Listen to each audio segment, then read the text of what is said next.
everyone, today I wanted to give you my updated opinions on Harry Styles' new album, Harry Styles, after I've listened to it many times over. I also wanted to answer the question that I posed in my reaction on if this is his best album or not. And now on to a couple quick disclaimers. Number one, this is just my personal opinion and interpretation of the songs. I'd absolutely love to hear yours down below. Just keep it respectful, please.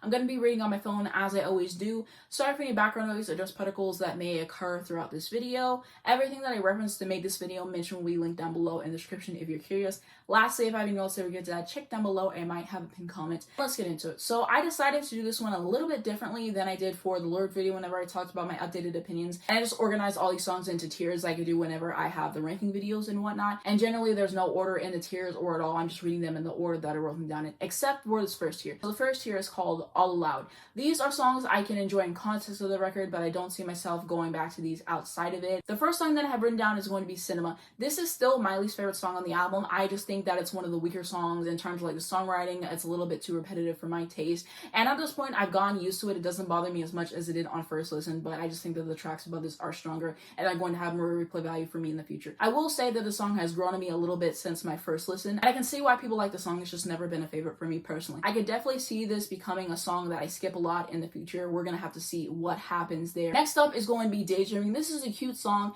Again, one of the weaker songs in the album in my personal opinion, but I can enjoy it for what it is. I like that it doesn't run on too long. I like how lighthearted it feels to listen to. And one thing I appreciate about this song in Cinema as well is the guitar work by John Mayer. I really appreciated how he started the song and he didn't just show off and just make it not make sense in context of the track. It just feels like a nice puzzle piece, so I really appreciate his guitar work there. If you see my videos before, you know I do not like John Mayer as a person. I just like his music and everything, so I definitely did want to state that. But I can definitely appreciate his contribution in general, and I just feel like he definitely elevated the song. On to the excellent tier. These are songs I love. They're just missed being my favorites by a hair. So the first song I have written down is going to be As It Was. I think that this is the right choice for the lead single, just to show a little taste of what this era is going to be sonically, and especially listening to the album, I'm like, yeah, that was definitely the right one. So I think that they made the correct call there. I appreciate the message of the track. I think the reason why it's been so successful is because it's been resonating with people a lot due to the pandemic, but you can also apply it to multiple situations. And yeah, things aren't going to be the same as they were previously. You're going to grow, you're going to have new experiences, and you're going to look back and you can fondly remember that time, but things ultimately change. Also, it's such an earworm, which really helps. I really like his vocals in here. Like, they're soft and delicate at the beginning, right? And then I really like how they progress and just how everything goes, and I really like the textures of his voice that he uses there. So that's always stood out to me on this track. And I also really like the production on here. I think it's clean, I think it's top notch, and just well done there. And this is just a synth pop banger. The music on here fits so well. I love the bridge of the song. He did what he had to do there. I played this a fair amount before the album was released, and I was worried by the time the album came around I was going to get really tired of it, but I haven't so far. I've been enjoying it in context of the record, and we're gonna have to see what happens as time goes on, but I still do really like this song. My favorite lyric is whenever he says, "I want you to hold out the palm of your hand." Why don't we leave it at that? As I said before, I really love the juxtaposition of having such depressing lyrics and then the instrumentation and production is just so upbeat and so well done. And I think that this song is incredibly well written. Next up is going to be Little Freak. This is such a pretty track to listen to. Stunning vocals on here. I love how full this song is and just how expertly the vocals were arranged and just what a treat to listen to there. It's just so captivating to listen to, so intoxicating. I love the lyrics. My favorite one is whenever he says, "I disrespected you, jumped in feet first, and landed too hard. A broken ankle, karma rules. You never saw my birthmark." It sees Harry reminiscing on a past relationship, and I think that it's just a fascinating track to listen to in that respect. Something else that I wanted to say about the song, again, really threw me off in terms of the title. I thought that this was going to be another Kiwi or She moment based on the title. It's completely different, but I still really do love it, and I like the tempo of the track as well. Next up is going to be Satellite. This is a very mesmerizing track, very intricate as well, which I appreciate. And I love how it switches up and how rewarding it is to listen to there. I love the instrumentation here. The drums in particular are brilliant to listen to. And I've read interpretations that this song is basically just about like wanting to be close to somebody and just letting them know that you're there. And just about how frustrating it can feel whenever you're not acknowledged. And it can be just frustrating in general. Like, you want to be close to somebody, but that can't happen just because of like you don't know how to be close to somebody. There's distance, they don't want to let you in, certain stuff like that. I hope that I'm getting it right and I'm not misinterpreting it, but I just thought that that was like cool, so I wanted to add that in the video. I'm sure that there could be other interpretations for the song as well. And I think that Harry's vocals are a standout on this song. Next up is going to be Love of My Life. This is an amazing closer. It's about Harry's love of England and how his life has changed. I love the piano at the end. I love how the track closes out. It just feels so final. It feels so perfect, and I really do love that about it there. And I wish I would have had that one part twice. Whenever he says, "You were the love of my life," and then there's like those those extra vocals and like the way that it's produced is so cool to listen to. And then he says it again, and then you expect it to happen, and then I think you can hear like little remnants of it, but it's just not as loud as the first time, and it's kind of disappointing. Every single time that part comes on, I know it's not gonna happen again, but that's definitely something that I wanted to stay. It would have been one thing if they would have had it like reversed, and then like the second time it would have happened, but every single time I'm just like, dang, I really wish they would have done that part twice as well. But yeah, I think that this is the right closer for the album, and I think it really kind of sums up what the album is about, which is basically that home isn't necessarily a geographical location, it is an internal place. And so I really do love this song, and his vocals on here are gorgeous to listen to as well. Now to my favorite songs in the album. The first one I have written down is going to be Music for a Sushi Restaurant. This is the perfect opener for the album. Like the way that it sets the tone, and it's just such a cool track that really pulls you in. I love his vocal delivery, I love how playful it is on the track as well, and it's very different from what I was expecting, but I really do love that about it. And I think that the music on here is so well done. The chord progressions are compelling. The horns on here are so fantastic. Wow, they really did their thing there. And it's just so much fun to listen to. And the energy that this song has is insane. I get so hyped up every single time that it comes on. And I think that the background vocals on here are nice. I really like the bridge on here as well. And in my opinion, it doesn't need that little feedback part at the end. It doesn't ruin the song for me, but I would have been fine if we would have ended a little bit earlier, but that's my personal opinions there. And people said that the opening vocals reminded them of the intro to Ant Farm, and I just started busting out laughing because that is absolutely hilarious. And I did not hear that at all whenever I first heard the record. Whenever I listen to the song, it doesn't immediately come on to like where I'm thinking of that, and like I can't enjoy the song, but I just thought that that was funny. I thought that was like a neat link, so I wanted to say that. Next up is going to be Late Night Talking. Harry went into the studio and he made a hit. This song is so incredibly catchy. It's just infectious. It's like they put sunshine into a song. It makes me so happy every single time that I do listen to it. And I think that it's a really charming track. I really like in the Coachella version how like the instrumentation is. Like whenever I listen to it on the record, it feels like a little bit dull. And hopefully like I'm explaining it right. Those who listen to it live, let me know if you agree or disagree with me. But yeah, I like the instrumentation a little bit more in the Coachella version. And I think I like a vocal or two better on there, but I still do love the studio version. So in terms of like that little filter that they put on his voice, I definitely got used to it. I could see why they would add it to the song. I can appreciate it in a certain respect. I don't think that that was necessary on the song, but it's not going to be something that's a deal breaker for me. But I just wanted to add that in terms of like my updates on the opinions there. Vocals in here are great. My favorite lyric is whenever he says, "Can't get you off my mind, I wouldn't even try," and just like the way that that progresses, love that every single time. And I love how the song ends. It ends perfectly in my personal opinion. Next up is going to be Grape Juice. I think that this is a neat track. I'm pretty sure people were saying that this one in particular reminds them of Paul McCartney, and I can completely understand that as a huge fan of Paul McCartney. And I think that the music right before the chorus is very Beatles-esque. I really like how that sounds there. I did get used to the production on his voice. In my reaction, I wasn't necessarily the biggest fan of it. I don't think that it needed it at all, but I can understand why they chose to do that, and I can appreciate the song a lot more in that respect. The music on here is sublime, Harry's vocals are beautiful, and just another great song with a fruit in the title. Next up is going to be Daylight. This is an immaculate track. It feels so light to listen to, which I thoroughly appreciate, and it feels like whenever you stayed up all night and then you see the sun start rising up and it's just like a peaceful morning before the whole world gets up. And I really, really like that about it. And it's interesting because he said whenever they wrote this song that they had to stay up through the night to write it because if they would have went to bed, he was scared that they were going to lose the magic that they had. So that's kind of like an interesting parallel there. I love the instrumentation, lyrics, and production in here as well. Next up is going to be Matilda. This is a song he wrote after talking with someone and learning of their experience.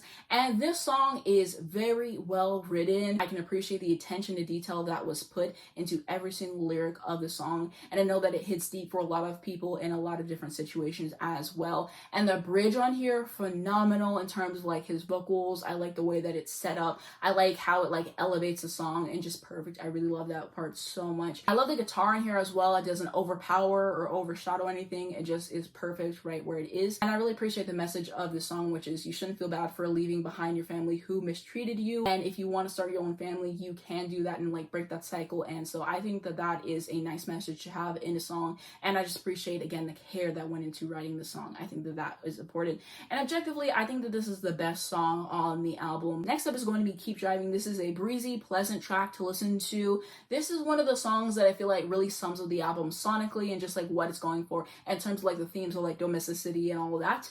And I read a little bit about what the song could potentially mean, and it says on Genius, Keep Driving is a song about ignoring everything else in the world, and when everything is going downhill, you and your loved one just keep driving. In a metaphorical sense, the phrase keep driving refers to trying to move past all the crazy stuff in the world and going about your day despite everything else falling to pieces. The bridge on this one goes so hard every single time that I listen to it. Like, that bridge is so addictive. I love it so much. And I think that this is a delightful song to listen to overall. I think that his vocals are decent on here. My favorite lyric is whenever he says, maple syrup, coffee, pancakes for two.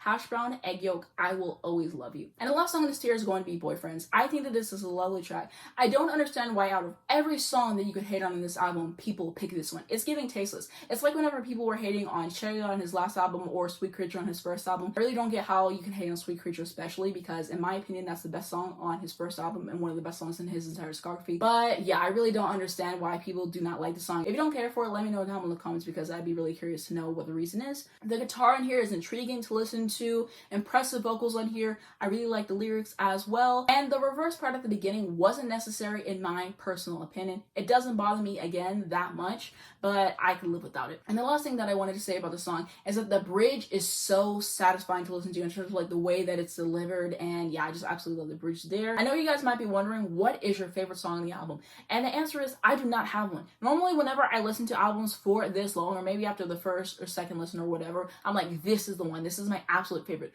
For whatever reason with this album, I cannot pick one singular track and I'm like, yup, that's it, that's my favorite. Like I said, Matilda objectively is the best song on the album. I don't know what my favorite is right now, and that's a weird thing to say because I don't think this has ever really happened to me before. But I think in time, as I listen to the record more, that is going to happen for me, so we will see what happens. The closest answer I could probably give you is Music for a Sushi Restaurant. Part of me really wants to say that, but then I'm like, dang, what about this song in the album? What about this song? It's just really tricky for me to pick. Let me know if you guys are also in the same boat with that, but yeah, that's like my honest answer in terms of like what my favorite song is. And now to my overall thoughts on this album, and I will be answering the question on if this is his best album. I think that this is a solid album overall. As I said before, he comes up with like the best song titles in the industry right now. Every single time he drops the track list for his albums, I'm always intrigued. I'm always excited to see what the songs are going to sound like, and if they're going to sound like what I think they are in my head. In my opinion, this is his best album, and the reason why is because I feel like it's his most consistent. Even the songs that I don't tend to gravitate as much towards don't really irritate me that much, which is a huge bonus for me, and I just don't find that unbearable for me to listen to at this point. Of course, things could change as I listen to the record, but that's definitely something that I wanted to state. And there's not a song like Treat People with Kindness, for example, that took me forever to get into. Like I said, I like the verses, the chorus just wasn't for me personally,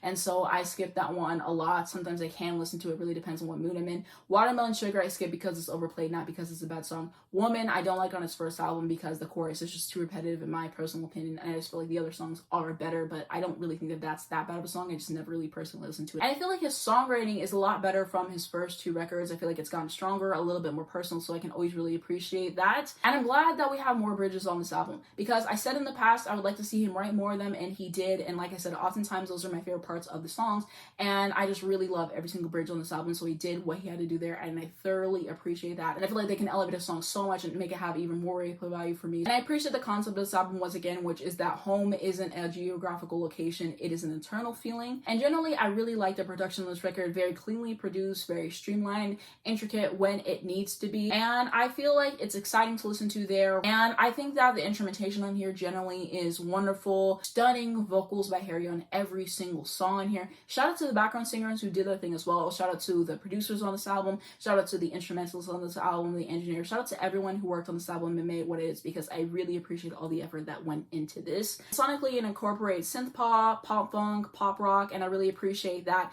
And generally, it is a little departure from what he did on his first two records, and I like that. Like I said before, I don't want artists giving the same album every single time. I don't want them to try so hard to just like create like one thing that they were known for, and so I really appreciate that he doesn't do that. I appreciate that he tries to challenge himself, and he doesn't want to confine himself to like one thing, one box, one genre. After many listens to this album, I do think that the first half is stronger than the second half. I still do enjoy this album as a whole. I just noticed that I tend to like those songs a little bit more than the songs in the second half, and so I definitely did want to state that. I would love to know which side you guys prefer of the album. Like I said before, this record is not what I was expecting that we were going to get. I remember having a track list for this album after the cover was revealed and all of that, and then like listening to some of these songs, like, wow, that's completely different different than what I was expecting and throwing me a few curveballs there. But I don't necessarily mind that. And I really love whenever artists have like a darker era, like aesthetically or sonically or both, and then they have a lighter era afterwards, like one that's like a lot more colorful and a lot more lighthearted in terms of like the sound. So for example, like what Britney Spears did with Blackout and then Circus. I think that is amazing. Generally, this is my favorite era so far. I love the photo shoots, I love the clothing that he's wearing, and this record just oozes joy, which I absolutely love. You can listen to this driving in the car,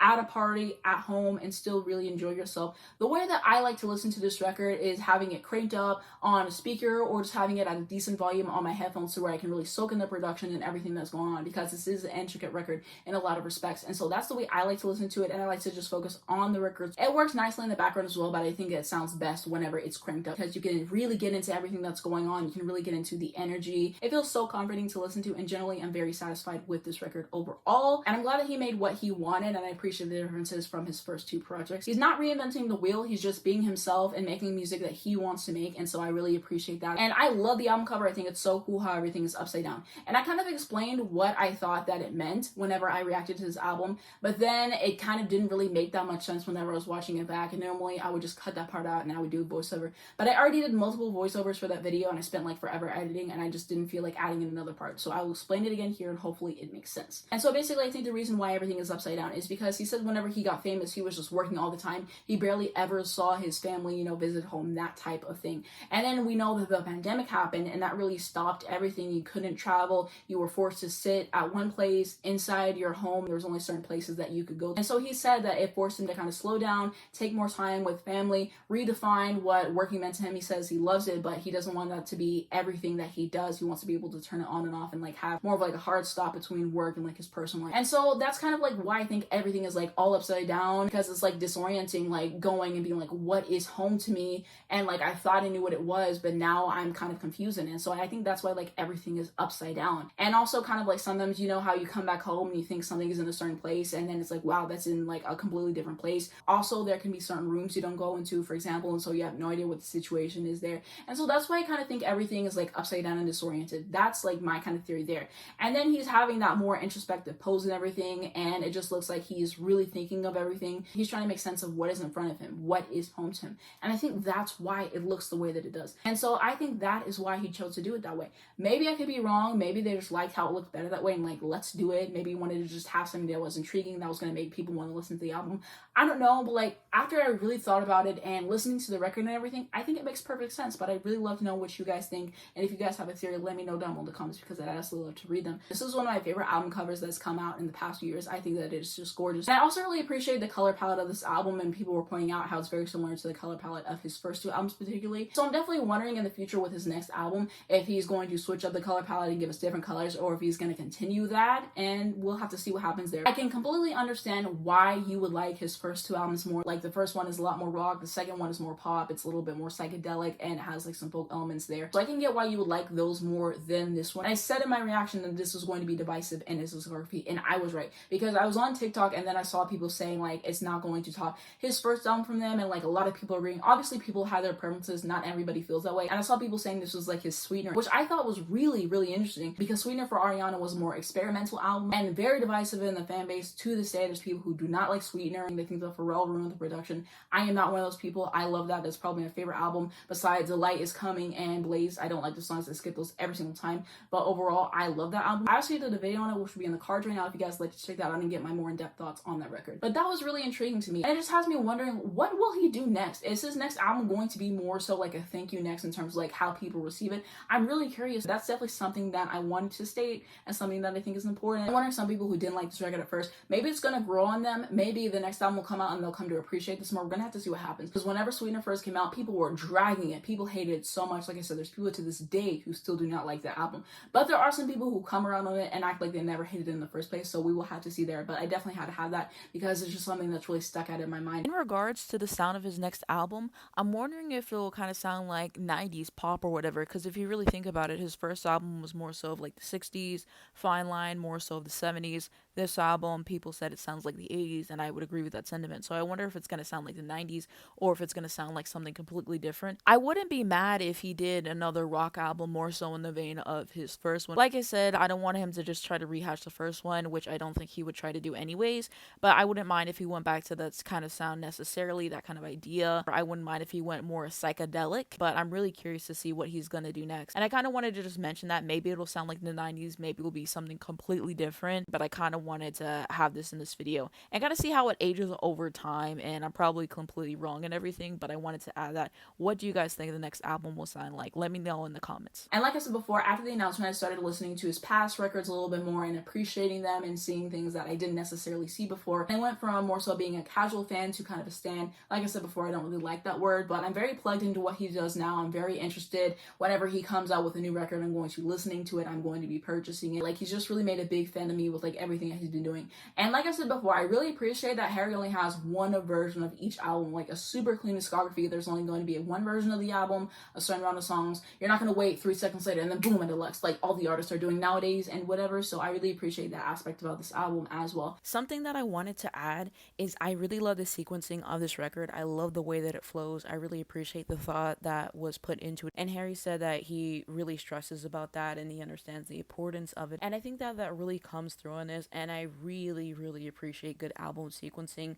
I think it's incredibly important. And I like whenever I can just put on a record and I don't feel the need to like rearrange the tracks. I also wanted to say that I think that this album will definitely have a special place in my heart just because it really marks a turning point with like how I feel about his music, and I just think that I will look back on this record fondly. Last thing that I wanted to say is that this is one of my favorite records of this year. It was highly anticipated for me personally, and it's definitely my most played new record of this year, and I just really appreciate what he put into this. Like I said, I'm very satisfied with the record as a whole, and I feel like it's going to be high up in my year-end list for my favorite albums of this year. But we'll have to see what's released in the next coming months, but I really do love it, and it just lived up to what I wanted it to be. But I'd love to know what you guys think on the record in that respect. And yeah, these are just my thoughts on the record now. Of course, as I listen to it more, my opinions can change. This has happened. Some songs can rise up, some songs can fall down. I can find out new interpretations, have different experiences with the record. My opinion can change there. So that's definitely something that I wanted to know. This is just how I'm feeling now. But I wanted to take a little bit of time after the record came out just so I could listen to it a fair amount and just really soak it in and talk about my gripes with like production or like whatever it is, and just try to have like the most well thought out video and just something that whenever I look back on it, I can stand by it and everything, and that's like important. So that's why I took a little bit longer with this than I did for my Lorde video, for example. I will be seeing him live in concert, so I'm excited to see if my opinions really change after seeing them in person. I saw the live streams and those were fun and everything. It's completely different being in person, really soaking up the experience in the crowd, that energy. So we will have to see what happens. Hopefully I did not forget anything that I wanted to say. I tried to be really thorough, writing everything down, try to have everything in a concise manner. If I did forget anything, check down below. I might have a pinned comment, but yeah, that's how I'm feeling on the record. What do you guys think? What are your favorite songs? What are your least favorite songs? What are your memories with the album? Any songs that completely shocked you, like you thought it was going to sound one way, it sounded completely different? Any songs you thought you weren't going to like that much, but then you listen and you're like, this is one of my favorite songs on the record? I'd really like to know that, and anything else you want to add to the conversation, leave it down below in the comments. If you wanted to see more videos on Harry, I will have a card on the screen right here where you guys can go to. I did do an album reaction and a bunch of other stuff on him, so it'll be there if you guys would like to see more content on him. And like I said in the past, whenever music videos drop or whatever, I will definitely be doing a reaction here, so definitely subscribe for more Harry content in the future. And if you're wondering where I got this hoodie, by the way, I got this in the LA pop-up shop. I did do a video on that on my second channel. It's going to be in my Harry playlist. I don't know if he's ever going to put this on his story. It's like the as it was kind of moment. It has like the little single picture on the back of it. But yeah, that's like where I got this from because people might be curious, so I definitely wanted to state that. But that's going to be it for this video. Thank you so much for watching. If you did enjoy, please you should give it a like right down below. It really helps me out the YouTube algorithm. I'd very much appreciate it. You can subscribe down below for more videos like this. If you hit the bell, you get a notification from every single time I post. You know I miss when a brand new video comes out. Make sure your notifications are turned on for YouTube so you do get them. The first link down below in the description is going to be my second channel, which I do have a new video on there, by the way. I talked in one of my recent videos about how I had a Mariah vinyl that I was going to unbox, and that video is out now. So if you want to check that out, first link down below in the description. Also down my Twitter, my Instagram, and my Spotify if you'd like to follow me, as well as a link to stream this album if you're interested, and lastly links to educate you guys on important situations. Thank you so much for watching this video, and I'll see you in my next one.